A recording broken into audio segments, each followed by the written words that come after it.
Okay, last week we had our first major snow event of the season. Now we're having our first major cold snap, and with it comes some winter weather woes. NBC 15's Barkley Pollock is in to explain.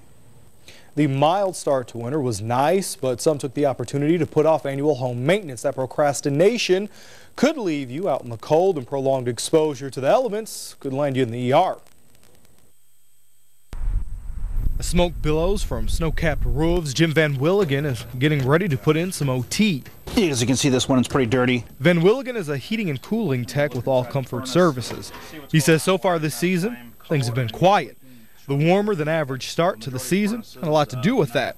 But with the first major cold snap of the season here, things will probably change.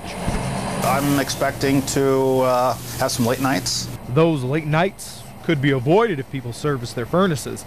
Now that they're depending on them more, he expects to see more calls for service. That's another lot of calls. We start to get more calls that people would never get their stuff serviced. Now they're thinking about their furnace because it is keeping them warm. Van Willigen isn't the only one preparing for the sub-zero low temps.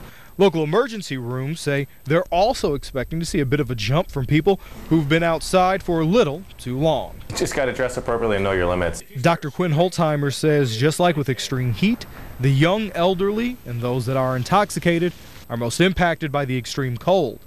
Know the signs, and if you start to show symptoms, head indoors. Shivering is your body's way of warming up and kind of generating heat from inside. As you get your core temperature drops, you get colder and colder, you just become more confused and can't realize that you need to go inside.